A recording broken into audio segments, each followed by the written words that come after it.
Are के त्यागी, Ghaziabad, NCR, Delhi.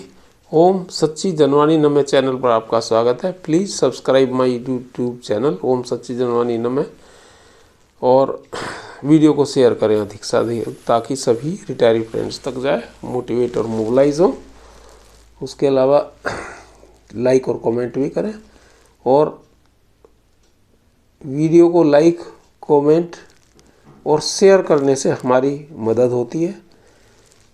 YouTube channel को subscribe करने से हमारी मदद होती है, आर्थिक नहीं लेकिन हमारा चैनल का विस्तार होता है। UFBU से संबद्ध यूनियनों को लिखे खुले पत्र, हिंदी संस्करण।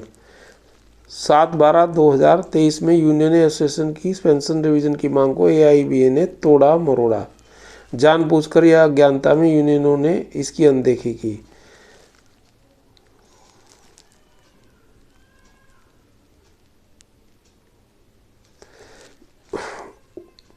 MOU 7/12/2023 के बिंदु 5 में उल्लिखित सभी सेवानिवृत्त लोगों के लिए पेंशन के अद्यतनीकरण के लिए यूनियन एसोसिएशनों की मांग पर प्रतिकूल प्रभाव डाले बिना ठीक है, लेकिन बाद में IBA के कंटेंशन पर प्रतिकूल प्रभाव डाले बिना शब्दों को दूसरे दस्तावेज में MOU के पक्षकारों के बीच बिना किसी बातचीत और सहमति के IBA द्वारा कैसे डाल दिया गया, यह एक गंभीर सवाल है।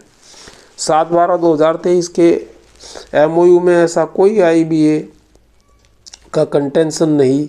उस दिन केवल यूनियनों एसोसिएशनों की पेंशन संशोधन की मांग थी, और पेंशन अद्यतन मांग पर प्रतिकूल प्रभाव डाले बिना मौजूदा द्विपक्षीय समझौते संयुक्त नोट के तहत 31/10/2022 तक के सभी पेंशन भोगियों को मासिक अनुग्रह राशि का भुगतान करने पर सहमति बनी थी। यूनियनों एसोसिएशनों की पेंशन संशोधन की अविवादित मांग को विवादित करने के एकमात्र इरादे से, जैसा कि 7/12/2023 को सहमति हुई थी, बाद में IBA ने गलत इरादे से जानबूझकर इसमें IBA कंटेंशन का मुद्दा जोड़ा, जिसके निहितार्थों का संज्ञान आप सभी यूनियन एसोसिएशन द्वारा अभी तक नहीं लिया गया है। आप में से किसी ने भी अब तक IBA के कदम का न तो प्रतिवाद किया और न ही खंडन किया। यह IBA का आफ्टर थॉट है, और IBA ने यूनियनों एसोसिएशनों की पेंशन संशोधन मांग के समानांतर काउंटर नैरेटिव खड़ा करने के लिए अपना कंटेंशन उठाया। यह दिनांक 7/12/2023 के MOU की पवित्रता को दूषित करता है। तैयार संदर्भ के लिए MOU का बिंदु 5 और 13/2/2024 के 30 अंकों में से 10 अंक नीचे संलग्न पेंशन भोगी उत्सुकता पूर्वक आपकी कार्रवाई और प्रतिक्रिया की प्रतीक्षा में है। क्या था ये था अपेंडिक्स 1, 5 पॉइंट है। Without prejudice to the demand of unions associations for pension updation of pension for all retirees, it was also agreed that as a one-time measure applicable for the present bipartite joint note period, monthly ex gratia amount will be considered along with pension by PSBs to pensioners and family pensioners who were drawing pension as on 31st October 22. The applicability for the said ex gratia for the retirees of current settlement period will be discussed further. The said ex gratia amount shall not attract any other allowance including the dearness allowance. Appendix 2 में क्या करा इन्होंने 10वां number पे दिया है, updation of pension existing pensioners without prejudice to the contention of IBA and demand of unions, ex gratia has been worked out and to be paid with effect from 1st November 2022 for the current settlement period.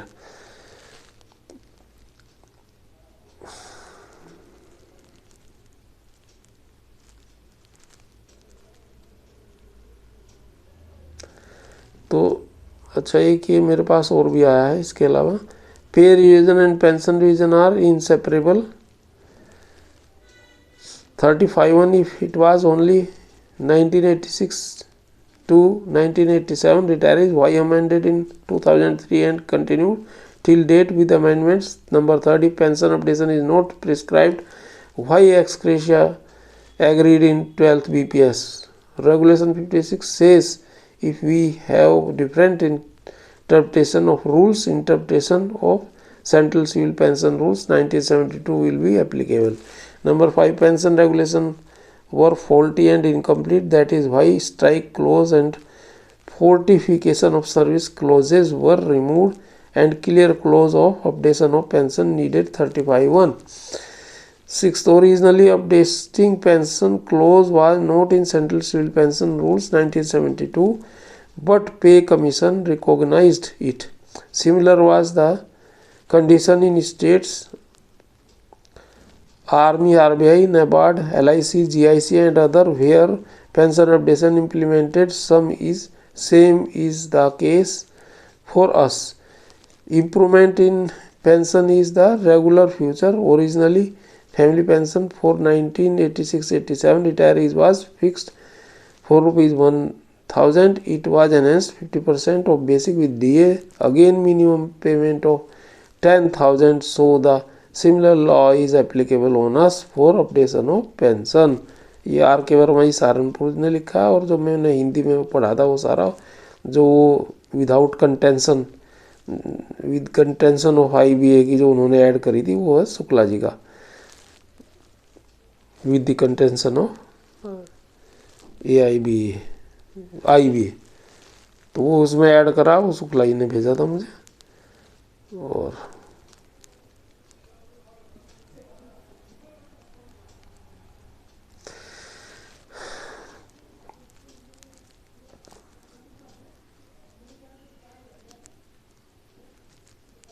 Shukla ji का एक message और मैं बता देता हूँ आपको। ये कहते हैं, ये JN शुक्ला जी हैं प्रयाग से। इस बार IBA की वार्ता समिति के अध्यक्ष ने यूनियनों के से एक बार नहीं बल्कि बार बार लुंगी डांस करवा 11/3/2024 को चेन्नई में होने वाले फाइनल शो के आदेश के साथ। ये डांस के मुख्य अभिनेता बेहद खुश थे कि डांस का फाइनल शो उनके गृहनगर में आयोजित किया जाएगा, लेकिन अचानक इस बात की पर भौहें चढ़ी गई कि डांस चेन्नई में क्यों होगा। पहले की तरह डांसर को मुंबई बुलाया जाए। आनंद फानन में 8/3/2024 को मुंबई आने का आदेश ब्रजेश्वर शर्मा के कट एंड पेस्ट हस्ताक्षर से जारी किया गया, जिससे इसकी तत्कालिकता का अंदाजा लगाया जा सकता है। तुरंत सभी बुकिंग्स, होटल और हवाई जहाज तुरंत रद्द कर दी गई और डांस का समापन समारोह 8/3/24 को मुंबई में होगा। वहाँ वे ढोलक वादक भी होंगे जो नृत्य में भाग नहीं लेने वाले थे। अभी इन्होंने नृत्य और जो जहाँ भी इन्होंने लुंगी लगा, मैंने लुंगी शब्द एक बार बोल के दोबारा नहीं बोला, मुझे थोड़ा सही नहीं लगा। बाकी ये शुक्ला जी का ही था मैसेज।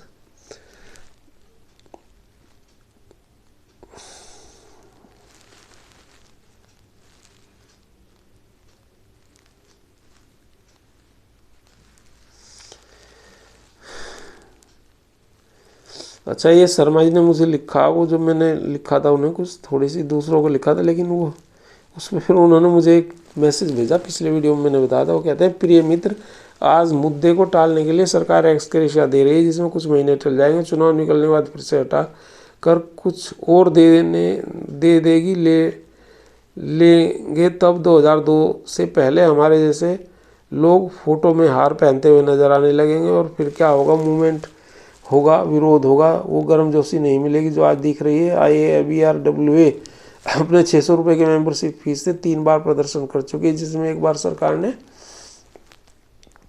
डर कर उसे कैंसिल कर दिया। बाकी 2 बार प्रोटेस्ट में क्या हुआ, AIBRWA ने प्रयास किया कि एक बार तो दिल्ली की संस्था ने पूरे प्रोग्राम को हाईजैक करते हुए अपने सदस्यों से खूब डोनेशन लिया, मानो प्रोग्राम उन्होंने अपने खर्च पर किया और कुछ भाषणबाजी की गई। पर उनके बाद टाई फीस दूसरी बार भी लगभग वही किया गया। मंच सजाए, AIBRWA मेंबर्स के हजारों लाखों के चंदे को खर्च करे। AIBRWA और मंच पर सब एक होने का नाटक या प्रदर्शन करके मुफ्त में वाह ले जाएं। AIBRWA की यही कोशिश रही है कि सब एसोसिएशन मिलकर UFBU की तरह एक समानांतर प्लेटफार्म बनाएं और सरकार से मांग करें, पर रोज कुकुरमुत्ते की तरह पैदा होने वाले कुछ ईगोइस्टिक लीडर्स इसमें बदनुमा दाग बने हुए हैं। मित्र, जब तक सभी एक मंच पर नहीं बनाएंगे, कोई सुनवाई नहीं होती दिखेगी। वेंकट रावण रूपी अजगर हमें निगलता रहेगा। और इसी में मैंने इनको ये लिखा था पहले, जो वो कह रहे थे ना लोग बाग कि ये भीख है, तो हमने इन्हें लिखा था कि भी किसी को कोई नहीं देता, पार्शियल पेमेंट है ये, और इलेक्शन पूर्व थोड़ा सा कंसोलेशन है। हमने नहीं मांगा, गवर्नमेंट स्वयं दे रही। जो हमने जो मांगा वो pension updation, special allowance for pension, health insurance, bank cost, that is due, our demand is due, आंदोलन कंटिन्यूड, कोर्ट केसेस कंटिन्यूड। हमने ये लिखा था इन्हें, तो इस पर इन्होंने ये सब लिखा था। और हमने इन्हें ये भी लिखा था, we are not satisfied by ex gratia, it is government grant, we are fighting for pension updation, RBI on RBI line sanction, gratuity on special allowance, retrospectively, health insurance policy at bank's cost, commutation period 15 years to 12 years, gratuity etc. in Delhi and other high courts, Supreme Courts. Also by holding meeting with effective leadership, mail, message, letter to Prime Minister, Finance Minister, Lok Sabha Speaker, President, Vice President, High Court, Supreme Court, DFS, IBA, Cabinet Secretary and many more, and listening to so many phone calls etc. So many activities working on it, but I didn't see you work on this. जिसने मुझे लिखा था मैंने उसको ये लिखा। तो अच्छे इसमें प्रतिक्रियाएं हैं। धन्यवाद साथियों। आर के त्यागी। भारत माता की जय। वंदे मातरम।